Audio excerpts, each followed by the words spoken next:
Morning students. मुद्रा परिमाण सिद्धांत में हम अध्ययन कर रहे थे फिशर की इक्वेशन का, कैम्ब्रिज इक्वेशन का। आज हम करेंगे किन्स का मुद्रा सिद्धांत। किन्स का जो मूल समीकरण था वह कैम्ब्रिज इक्वेशन में ही सम्मिलित होता है, लेकिन बाद में जाके कैम्ब्रिज समीकरण की जो आलोचनाएं थी उन आलोचनाओं के प्रति उत्तर में किन्स ने अपने सिद्धांत में कुछ संशोधन किए हैं। ठीक है, तो हम कह सकते हैं कि किन्स प्रारंभ में कैम्ब्रिज समीकरण से सहमत थे, लेकिन बाद में जब इन्होंने संशोधन किया और संशोधन करके इनका जो समीकरण वह बना वास्तविक शेष दृष्टिकोण पर आधारित इन्होंने समीकरण निर्मित किया रियल बैलेंस अप्रोच के ऊपर। हम इसके समीकरण को देखते हैं। अगर ओरिजिनल बात करें तो किन्स का जो आप n बराबर पी के, ये इनका ओरिजिनल मूल समीकरण था, लेकिन कैम्ब्रिज समीकरण की आलोचनाओं के प्रतिरूप में प्रति उत्तर में इन्होंने अपने समीकरण में संशोधन किया और इनका जो नया इन्होंने जो समीकरण बनाया वह था निर्मित किया वह है n बराबर p ब्रैकेट में k plus r k dash. हम इसको अगर कीमत स्तर के रूप में लेते हैं तो p बराबर n upon k plus r k dash. अब अगर हम इनके मानों की बात करें तो यहाँ n का मतलब है चलन में नकद कोशों की कुल मात्रा। ठीक है, n का मतलब यहाँ पर है चलन में नकद कोशों की कुल मात्रा। p है एक उपभोग इकाई का मूल्य, अर्थात कीमत स्तर की बात हो रही है यहाँ। p से अगर हम डिनोट करें तो p को कीमत स्तर के रूप में लिया गया। नेक्स्ट है k है वस्तु और सेवाओं की वह मात्रा जो समाज द्वारा नकद रूप में रखी जाती है। ठीक है, समाज द्वारा नकद रूप में रखी जाती है, उस मात्रा को इन्होंने k से बताया है। इसी तरीके से आगे r है बैंकों द्वारा अपनी जमाओं के पीछे रखी गई नकद राशि का अनुपात। बैंकों के द्वारा बैंकों में जो जमाएं रखी जाती है, और बैंक एक्चुअली में देखा जाए तो बैंक के जो भी जमाएं होती हैं बैंक में नहीं रखता है, उनमें से कुछ जमाओं को वह नकद रूप में रखने के बाद में बाकी सभी जमाओं को वह उधार के रूप में देता है, ऋण देता है, ताकि साख का निर्माण किया जा सके। तो बैंकों के द्वारा उन जमाओं के पीछे जो नकद राशि रखी जाती है उसे हम आर के रूप में यहाँ पे प्रस्तुत कर रहे हैं। केडेश है वस्तुओं व सेवाओं की वह मात्रा जो समाज द्वारा बैंकों में निक्षेपों के रूप में रखी जाती है। यहाँ निक्षेप से मतलब है बैंकों में जमा के रूप में रखी जाती है। अच्छा, इसमें केवल वही जमा शामिल हैं जो तत्काल चेक द्वारा निकाली जा सकती है, अर्थात वस्तुओं और सेवाओं की वह मात्रा जो समाज द्वारा बैंकों में जो जमा रखी जाती है उन जमाओं के ऊपर इन्होंने ध्यान दिया है यहाँ पर केडेश के रूप में, यानी इन्होंने बैंक जमाओं को लिया है। अब बैंक जमाओं में कौन सी जमा जिसे आप तत्काल निकाल सकते हो, जैसे कि चेक को हम अगर हम जाते हैं तो चेक से तत्काल हम पैसा निकाल सकते हैं, तो ये क्या है आपकी केडेश है। ठीक है, आगे अगर हम देखते हैं किन्स के समीकरण में, तो इस समीकरण की अगर विशेषताओं की बात की जाए तो पहली विशेषता है इसका मुद्रा मांग का दृष्टिकोण। किन्स के अनुसार मुद्रा की मांग वस्तुओं और सेवाओं के वास्तविक सौदों के कारण नहीं होती, वरन लोगों में द्रव्य को तरल रूप में रखने की प्रवृत्ति के कारण होती है।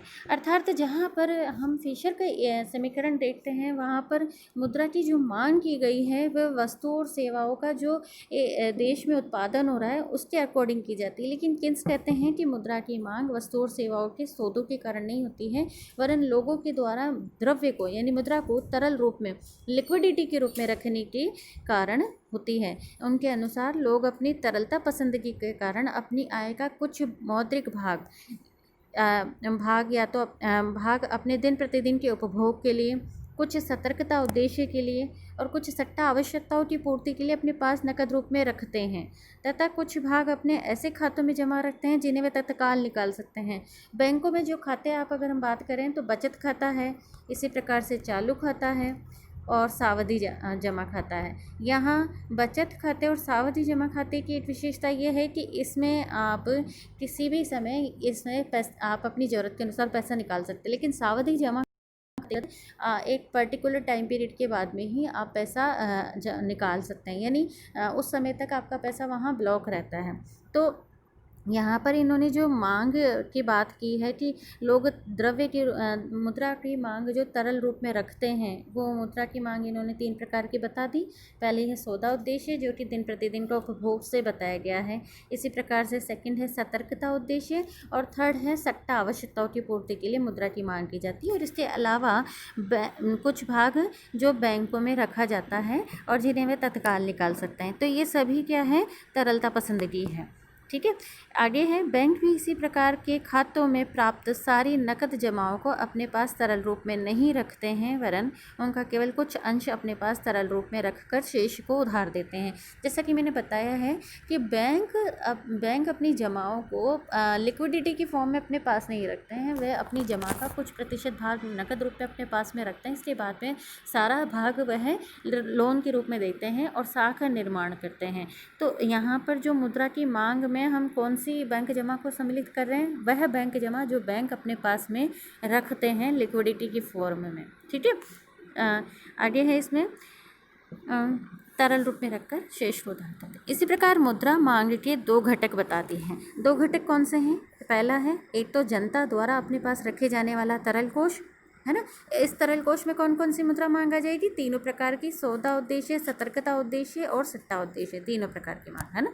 और सेकंड है बैंकों द्वारा जनता में उपयोग हेतु रखे जाने वाले तरल कोष। और इनमें कौन से तरल कोष आएंगे? जो बैंक अपने पास में लिक्विडिटी के रूप में रखते हैं।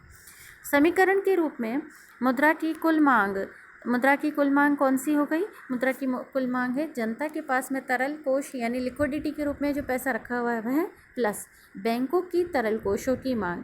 बैंक अपनी जमाओं का कितना % लिक्विडिटी की फॉर्म में रखते हैं। तो टोटल मनी डिमांड कितनी हुई है? ये है K + R K'। यहाँ पर कि मैं पहले ही बता चुकी हूँ कि वह वस्तु और सेवाओं की वह मात्रा जो समाज द्वारा नकद रूप में रखी जाती है। इसी प्रकार से K' क्या है? K' है वस्तु और सेवाओं की वह मात्रा जो समाज द्वारा बैंकों में निक्षेपों के रूप में रखी जाती है। इसमें केवल वही जमा शामिल है जो तत्काल चेक द्वारा निकाली जा सकती है। और R क्या है? R है बैंकों द्वारा अपनी जमाओं के पीछे रखी गई नकद राशि का अनुपात। इस प्रकार इसकी पहली विशेषता हो गई। सेकंड की बात करें, सेकंड विशेषता है इसकी मुद्रा मूल्य निर्धारण का, यह है अल्पकालीन विश्लेषण है।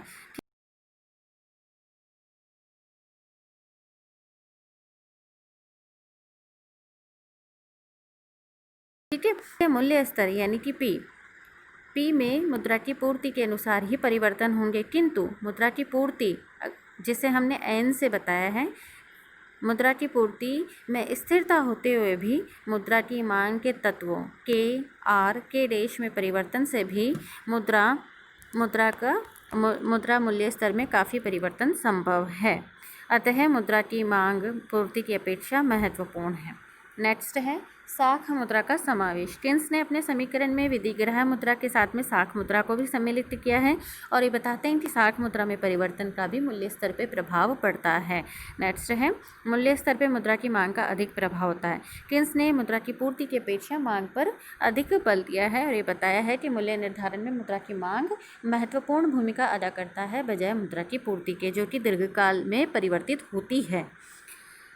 अगर किन्स के समीकरण में हमने इसकी विशेषताओं का अध्ययन कर लिया है। आगे हम देखते हैं किन्स के समीकरण की अगर गुणों की बात की जाए तो यह एक अधिक युक्तिसंगत समीकरण है। ऐसा उन्होंने मुद्रा की मांग को पूर्ति की अपेक्षा अधिक महत्वपूर्ण दिया है उसे। मुद्रा की मांग को उन्होंने महत्वपूर्ण माना है मूल्य स्तर के निर्धारण में, जो कि ज़्यादा व्यवहारिक है। क्योंकि पूर्ति में परिवर्तन पूर्ति में जो परिवर्तन होता है वह मौद्रिक अधिकारियों द्वारा किया जाता है और मौद्रिक अधिकारी यह परिवर्तन अल्पकाल में ना करके दीर्घकाल में करते हैं। जैसे कि हम मान सकते हैं कि फाइनेंशियल ईयर होता है तो पूरे 8 साल बाद में ये परिवर्तन किया जाता है, न कि महीने के अंदर किया जाता है। नेक्स्ट है अल्पकालीन विश्लेषण। किन्स ने मनुष्य की तात्कालिक आवश्यकताओं की ओर ध्यान देकर अल्पकाल में मुद्रा के मूल्य में होने वाले परिवर्तनों का अधिक वैज्ञानिक विश्लेषण किया है, जो दीर्घकालीन विश्लेषण से बेहतर है। नेक्स्ट है उपभोग के महत्व पर बल।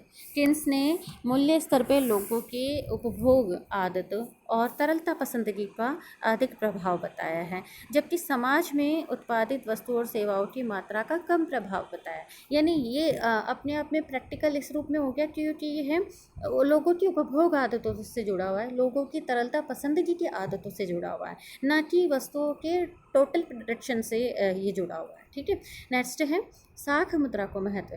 किन्स ने अपने समीकरण में साख मुद्रा के को महत्व दिया है और ये मानते हैं कि बैंक की साख मुद्रा भी मूल्य स्तर के निर्धारण में महत्वपूर्ण भूमिका निभाती है। अगर किन्स के समीकरण की कमियों की बात की जाए तो इस समीकरण में अगर हम कहें तो ये जो आप बात करते हैं कि आर के डैश, तो इनका मेज़रमेंट करना कठिन है और ये अपने आप में परिवर्तनशील होते रहते हैं। इनका सही मूल्यांकन कठिन होता है, आसानी से इसे पता लगा नहीं सकते हैं। नेक्स्ट है मुद्रा के चलन वेग की इन्होंने उपेक्षा की है। इन्होंने मुद्रा की चलन गति की उपेक्षा की है, जो कि फिशर के इक्वेशन में एक महत्वपूर्ण भूमिका निभाती है मुद्रा की पूर्ति के रूप में। नेक्स्ट है मुद्रा मांग को पूर्ति की अपेक्षा इन्होंने अधिक महत्व दिया है, जो कि हम जानते ही हैं। जब हम देखते हैं आप समीकरण के रूप में देखते हैं n बराबर पी के आर के डैश, तो यहाँ पर मुद्रा मांग की इन्होंने ज़्यादा महत्व दिया है बजाय एन के। नेक्स्ट है उपभोग की मांग को अधिक महत्व एवं सट्टा एवं पूंजी विनियोग मांग की उपेक्षा की है। इस सिद्धांत में सट्टा व पूंजी विनियोग हेतु मुद्रा मांग की उपेक्षा की गई है, वे मुद्रा मांग कहीं ज़्यादा महत्वपूर्ण होती है जब भावी लाभ की आशाएं बढ़ती हैं। नेक्स्ट है बैंक निक्षेपों पर ब्याज की दर के प्रभाव की उपेक्षा। किन्स ने जमाओं पर ब्याज दर की उपेक्षा की है, जबकि व्यवहार में ऊंची ब्याज दरों का निक्षेपों की प्रकृति एवं मात्रा दोनों पर महत्वपूर्ण प्रभाव पड़ता है। बैंकों द्वारा रखे जाने वाले तरल कोष भी ब्याज दरों से प्रभावित होते हैं। ठीक है, तो ये तो इसकी आप इसकी कमियां बता सकते हैं। फिर भी अगर हम देखें तो किन्स का सिद्धांत अधिक व्यवहारिक है। व्यवहारिक क्यों? क्योंकि ये है मुद्रा की उस मांग पर ज़्यादा फोकस करता है जो कि अल्पकालीन है और काफ़ी अधिक उपभोक्ता की तरलता पसंदगी के ऊपर निर्भर करती है, सरल है, इसको कैलकुलेट करना ज़्यादा आसान है और काफ़ी कुछ नवीनता है। इससे पहले कि हम जितने भी इक्वेशन देख रहे हैं उसमें मुद्रा की मांग की कैलकुलेशन करने की पद्धति को भी नहीं बताया गया है। अब आगे हम बात करते हैं अगर किन्स के मुद्रा परिमाण के तीनों समीकरणों की अगर बात करें, जैसा कि हमने फिशर की इक्वेशन देखी है। यहाँ पे फिशर का समीकरण है ट्रेड बैलेंस इक्वेशन, जो कि P बराबर MV plus M dash V dash upon T। इसी प्रकार कैम्ब्रिज समीकरण, जिसे टेस्ट बैलेंस इक्वेशन या टेस्ट बैलेंस अप्रोच भी कह सकते हैं, P बराबर M अपॉन के आर। इसी तरीके से किन्स का वास्तविक शेष समीकरण, जिसे रियल बैलेंस इक्वेशन, रियल से आप मतलब समझिए यहाँ पर वस्तुओं की वास्तविक रूप से उत्पादन की मात्रा की बात की जाती है। जब हम नकद की बात करते हैं, एक्चुअली में जब हम इकोनॉमी में बात करते हैं तो वाई का जो सिंबल होता है वो बताता है रियल प्रोडक्शन कितना हो रहा है। ठीक है, और जब हम इसे रियल प्रोडक्शन को सामान्य कीमत स्तर से गुणा कर देते हैं तो वो आपका बताता है मौद्रिक उत्पादन, PY। ये आपका बताता है मौद्रिक उत्पादन, जो कि कीमतों से गुणा करने पर प्राप्त होता है। ठीक है, तो ये तीनों समीकरण हो गए। अब हम इस समीकरण की अगर बात करें तो यहाँ पर जो P दिया गया है वे तीनों में बराबर हैं, जो कि प्रति इकाई मूल्य स्तर को बताता है। अच्छा, फिशर की समीकरण की अगर हम बात करें तो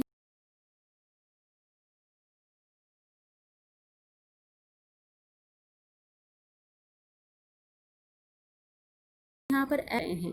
फिशर ने मुद्रा और साख मुद्रा को अलग अलग लिया है, जैसा कि इसमें देखने से पता चलता है। ये तो हो गई मुद्रा और ये है साख मुद्रा। ठीक है, लेकिन कैम्ब्रिज समीकरण की बात करें और हम अगर किन्स के समीकरण की बात करें तो इसमें मुद्रा और साख मुद्रा दोनों को ही सम्मिलित किया गया है।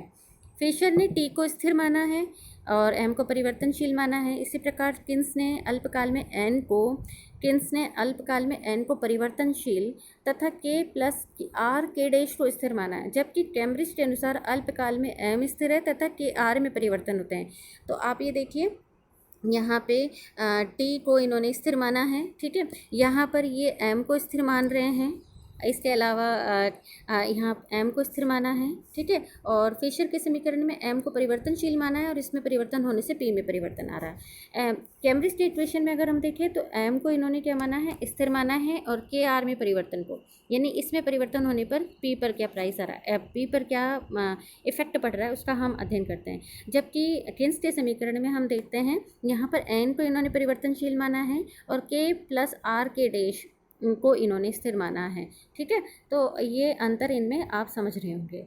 तो अल्पकाल में जहाँ कैम्ब्रिज इक्वेशन में m स्थिर है और के आर में परिवर्तन होते हैं, फिशर के समीकरण में t व्यापारिक दृष्टिकोण से है, जबकि कैम्ब्रिज व किन्स के समीकरण में जो के आर और जो के प्लस आर के डैश दिया गया है वह उपभोक्ता के दृष्टिकोण से देखा गया है। यानी हम जब कहते हैं कि समाज की वास्तविक आय के वह भाग जिसे लोग अपने पास में नकद रूप में रखना चाहते हैं, तो ये क्या है, उपभोक्ता दृष्टिकोण से देखा गया है। जबकि जब हम बात करते हैं टी, तो ये क्या करता है, वस्तु और सेवाओं की प्रोडक्शन की बात करता है, जो कि प्रोड्यूसर के नज़रिए से बात कर रहा है, ठीक है।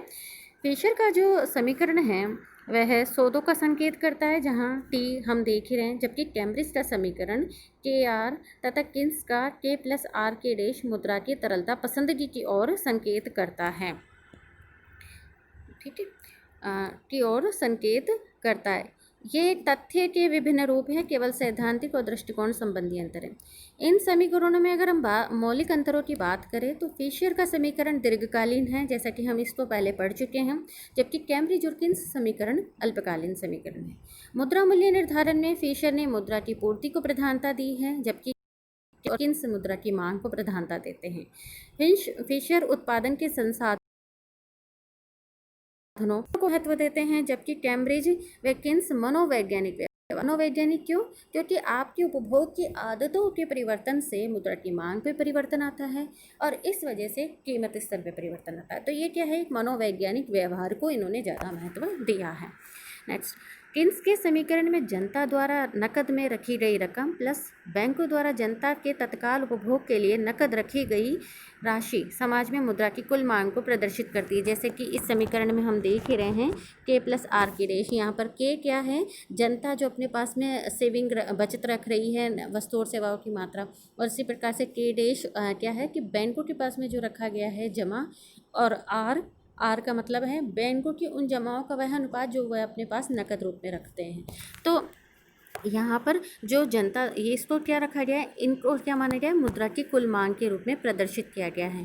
के आर तथा के डैश स्थिर है, क्योंकि अल्पकाल में मुद्रा की मांग में परिवर्तन नहीं होता है, अतः प्राय कीमत स्तर पर मुद्रा की मात्रा का ही प्रभाव पड़ता है। इस प्रकार किन्स ने फिशर के मुद्रा परिमाण सिद्धांत की दीर्घकालीन प्रवृत्ति के स्थान पे अल्पकालीन प्रवृत्ति स्थापित करती है। इस प्रकार अगर हम देखते हैं, जहाँ कैम्ब्रिज फिशर का इक्वेशन P और M के बीच में रिलेशन जो बता रहा था कि P is the function of M, यानी मुद्रा की मात्रा में परिवर्तन होने से P में परिवर्तन आता है, लेकिन इस परिवर्तन को इन्होंने दीर्घकालीन रूप में बताया। वहीं आप कह सकते हैं कि किन्स की जो समीकरण है वे फिशर के इक्वेशन में और कैम्ब्रिज इक्वेशन में दोनों में एक सुधार है। कैसे, यहाँ पर ये दीर्घकालीन संबंध की बात की जा रही थी और यहाँ पर इसमें अल्पकालीन संबंध इन्होंने प्रदर्शित किया है, ठीक है। आज का ये चैप्टर इतना ही है। धन्यवाद।